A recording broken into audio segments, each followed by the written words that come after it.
पिछले काफी समय से आपने हमारे और बड़े सारे यूट्यूब चैनल्स के ऊपर देखा होगा कि इंडियन रुपीस यूएस डॉलर के मुकाबले बहुत ही तेजी से नीचे आ रहा है। ऐसा इसलिए कहा जा रहा है क्योंकि ठीक एक साल पहले अक्टूबर 2021 में एक यूएस डॉलर की वैल्यू 75 इंडियन रुपीस के आसपास थी, जबकि एक साल के बाद यानी कि आज अक्टूबर 2022 में एक यूएस डॉलर 82 इंडियन रुपीस के बराबर है। देखा जाए तो इंडियन रुपीस लगातार नीचे आया है, लेकिन इसके बावजूद आईएमएफ से लेकर वर्ल्ड बैंक और मूडीज जितने भी दुनिया के बड़े बड़े फाइनेंशियल इंस्टीट्यूशंस हैं वो भारत की लगातार तारीफ कर रहे हैं।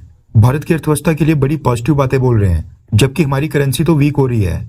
साथ में इंडिया में भी एक वर्ग है जो इसको मोदी गवर्नमेंट की एक बहुत ही बड़ी नाकामी के रूप में पोर्ट्रे कर रहा है। ऐसे में हमने इसके ऊपर थोड़ी रिसर्च की और ये पाया कि इंडियन रुपीस एक्चुअल में बहुत ही अच्छा परफॉर्म कर रहा है। दिक्कत ये है कि भारत में लोग इंडियन रुपीस के लगातार नीचे आने का एक ही मतलब समझ रहे हैं कि इंडियन रुपीस लगातार वीक हो रहा है, लेकिन लोग ये नहीं समझ रहे हैं कि इंडियन रुपीस की वैल्यू तब भी नीचे गिर सकती है जब यूएस डॉलर की फंडामेंटल वैल्यू स्ट्रांग हो। इस वीडियो में मैं आपको यही एक्सप्लेन करने वाला हूँ, इसलिए वीडियो एंड तक जरूर देखना, क्योंकि इन्हीं 2-3 मिनट्स में आपको बहुत ही वैल्यूएबल इंफॉर्मेशन मिलने वाली है। पूरी दुनिया में करीब 195 देश हैं, जिनमें से 193 देश यूनाइटेड नेशंस के सदस्य हैं। इनमें से 180 देशों की करेंसी को लीगल टेंडर माना जाता है और ये सारी करेंसीज दूसरी करेंसीज के मुकाबले एक एक्सचेंज रेट मेंटेन करती हैं। उदाहरण के लिए एक यूएस डॉलर 82 इंडियन रुपीस के बराबर है, जबकि पाकिस्तान रुपीस में एक यूएस डॉलर का एक्सचेंज रेट 218 पाकिस्तानी रुपीस के बराबर है।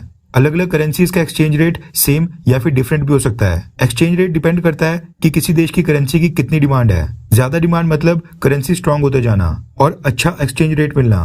अब आपकी स्क्रीन के ऊपर जो कर्व है, इससे प्रतीत होता है कि पिछले एक साल में यूएस डॉलर के मुकाबले इंडियन रुपीस 75 से नीचे गिरकर 82.30 पैसे तक पहुंच गया है, यानी लगातार नीचे आ रहा है। लेकिन इस कर्व से ये पता नहीं लगाया जा सकता है कि इंडियन रुपीस सच में वीक हो रहा है या फिर स्ट्रांग। इसके लिए हमें दो चीजें देखनी पड़ेंगी। पहली ये कि इंडियन रुपीस बाकी मेजर करेंसीज के मुकाबले कैसा परफॉर्म कर रहा है, और दूसरा ये कि बाकी मेजर करेंसीज यूएस डॉलर के मुकाबले कैसा परफॉर्म कर रही हैं। सबसे पहले तो हम इंडियन रुपीस को ब्रिटिश पाउंड के साथ कंपेयर करते हैं। आज से ठीक एक साल पहले एक ब्रिटिश पाउंड की वैल्यू 103 इंडियन रुपीस के बराबर थी, जबकि आज की बात करें तो एक ब्रिटिश पाउंड 92.47 इंडियन रुपीस के बराबर है। यानी पिछले एक साल में इंडियन रुपीस ब्रिटिश पाउंड के साथ कंपेयर करें तो 11 रुपए स्ट्रांग हुआ है। अब यूरोपियन यूनियन के 27 देशों की ऑफिशियल करेंसी यूरो के साथ कंपैरिजन करते हैं। आज से ठीक एक साल पहले एक यूरो की वैल्यू 87 इंडियन रुपीस थी, जबकि आज के समय एक यूरो 83 इंडियन रुपीस के बराबर है। यानी पिछले एक साल में इंडियन रुपीस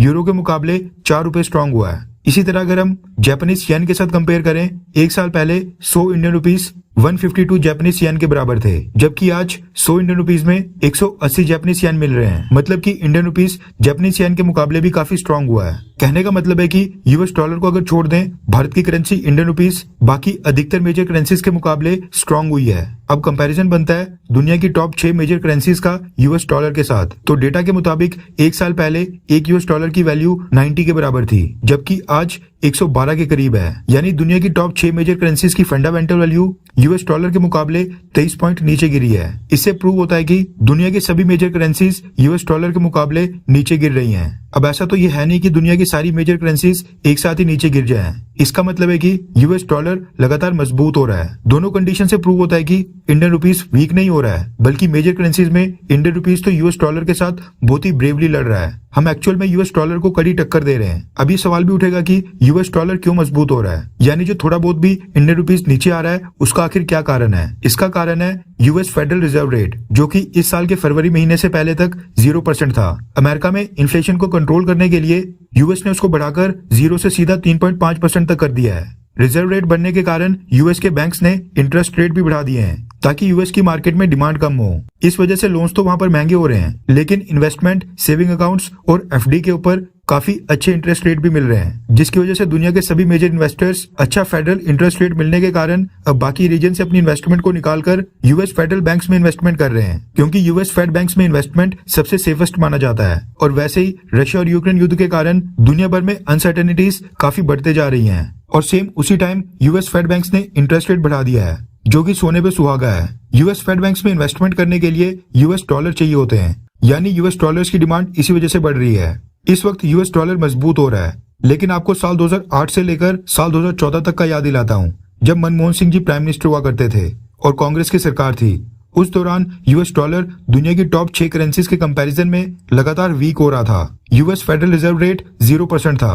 बाकी मेजर करेंसीज यूएस डॉलर के मुकाबले लगातार स्ट्रांग हो रही थी, लेकिन उसके बावजूद उस समय इंडियन रुपीस यूएस डॉलर के मुकाबले 40 से नीचे गिरकर 63 तक आ गया था, यानी इंडियन रुपीस 57% नीचे गिर गया था।